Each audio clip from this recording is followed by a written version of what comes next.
What's up, fam? It's your girl Sarah, the Illstrumentalist. Today I wanted to talk about my journey with the different types of hardware and gear that I've been using. If you know me, you've been watching this channel, you may have known me for using the Native Instruments Maschine, and notice that I've been using the MPC a lot more recently, so I wanted to talk about that. So first and foremost, shout outs to Akai, shout outs to Native Instruments, shout outs to Ableton, because these three companies have been super supportive of my channel. But not only that, but these products are really dope and have allowed me to make really dope music really easy and effortlessly. So of course, just like most producers, my journey started way before I started making music, listening to music, watching other people make music. I was actually an intern at Platinum Sound Recording Studio. The first MPC that I ever seen in my life in person was DJ Premier's MPC. I didn't touch it, but it looked really dope and it looked super magical. And of course, I've always wanted an MPC. I think that's every music producer's dream device, especially if you grew up in the 90s or in the early 2000s. The MPC is the GOAT. It has been around for years, at least the hardware,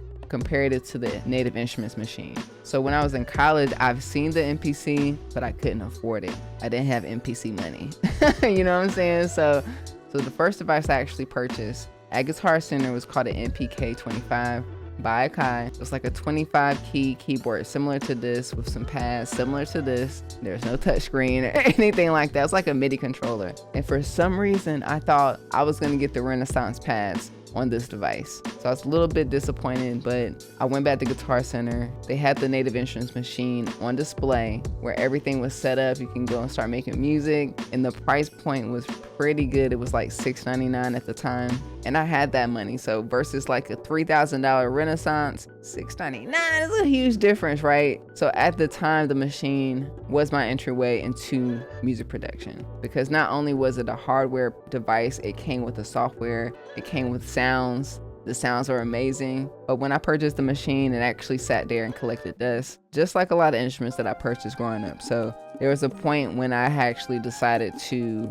not let this one instrument collect dust, because I was the one that purchased this instrument. Because all the other ones, either someone gifted me, my parents got it for me for the holidays, but I just told myself I'm gonna master this Maschine no matter what. So that's what I did. The first thing I did a 30-day beat challenge. Figured out that I can make chill lo-fi hip-hop beats really easily. I had a lot of fun doing it, so I just kept making beats. It was fun. I would take my beat machine and my computer with me to work, so I would make beats during my lunch break, start making beat tapes, and then that's when I started making YouTube videos and started showcasing how I use the Native Instruments Maschine. And that's when I started making master classes. But then I mastered the Maschine. But of course, there's always something new. There's always something to learn. I always learn something from someone else that's using Maschine, because everyone uses it differently. But actually, when I made the switch, it wasn't from Maschine to the MPC. A few years ago, Andy Mack from Akai hit me up, and he wanted to introduce me to the MPC. And at the time, I was such a Maschine head and just like, I don't know,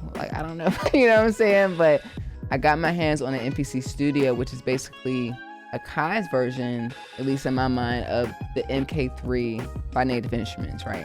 I did a review on that, and then I also got my hands on the MPC Live 2, which is a game changer. Sitting on the couch, I didn't even know how to use it, but the sound from this device, the fact that I could sit on the couch without a plug, 10 out of 10. But it was like, I knew how to make beats, but the analogy I like to use is that, you know how as an American, I can go to the UK, but people over there drive on the other side of the street and their steering wheel is on the other side of the car. Like, I know how to drive, but this is a bit confusing. This is how it is going from Maschine to Akai. There is a learning curve because the MPC has its own workflow.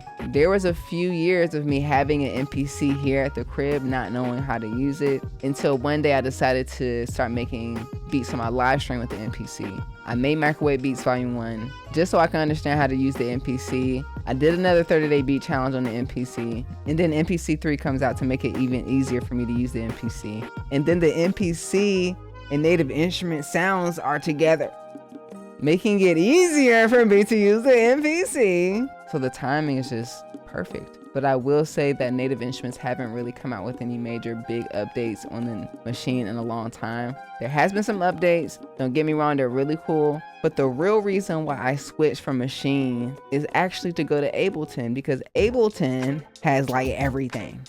Almost everything. Ableton to me in my eyes is like an open source technology where you can kind of do whatever you want, as long as you know how to use the tool.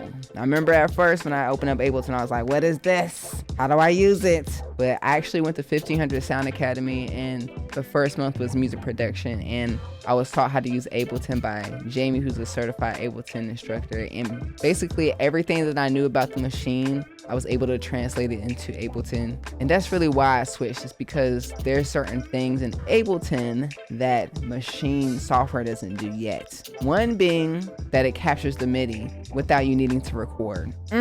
Almost every single device, the MPC, the SP404, and Ableton, they can remember either audio or MIDI. Native Instruments, go ahead and add that feature. But let's talk about the MPC. First of all, right now, 2025, right now, the entryway into MPC or making beats is way more affordable. This right here, this is amazing. If you're just starting out making beats, the only thing about this one, the MPC One Plus, it just has a 3.5 millimeter headphone jack. It doesn't have a 1/4 inch, but hey, most people have regular headphones. So I believe this starts at $699.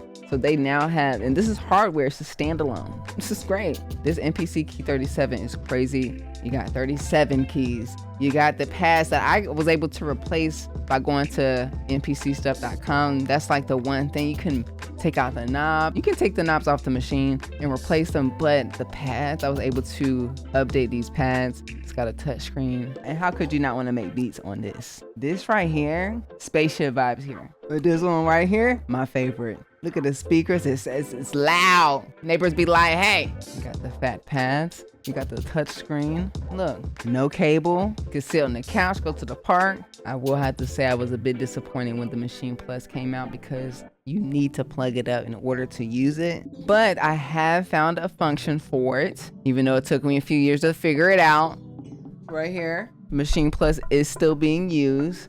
I do still use Maschine as an external instrument to sync with Ableton. So if you are a new music producer and you're trying to figure out which one you should get, I honestly believe the MPC is going to be the best option, because I feel like they're the ones that are listening the most, or they're listening and then they're applying the feedback, right? It has been since 2017, I think, since the Maschine MK3 came out, and the software feels like it's behind. We were waiting a long time for that update, and I don't think they're coming out with any hardware anytime soon. Simply because I think they announced that in December or something like that. They were like, y'all chill out. But who knows? Maybe they're working on something. We hope so. We don't want y'all to just stop, right? But I think the best thing for Native Instruments is to keep doing what they're doing now, which is to get their sounds everywhere. Because the sounds are 10 out of 10. The collection, 10 out of 10. But what I do believe the Maschine was trying to be an affordable option for those that did want an MPC at the time, and ultimately was going to be a really good competitor.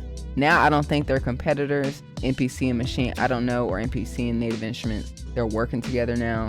Maybe Native Instruments is more focused on software, which I think is the best thing. And I think Akash is known to have the best hardware, so let's just come together. You know what I'm saying? Drop your thoughts in the comments. Do you prefer the MPC over the Maschine? What do you like to use? Do you currently use Maschine? Have you been thinking about switching over? If you do, you won't be disappointed. I promise you. As somebody that's using Maschine for so long, I think, the analogy is like the MPC. I know this is just music related. The MPC is Michael Jackson. The Maschine is Chris Brown. Both of them are great, but nobody can top Michael Jackson now, okay? All right. Have a good day.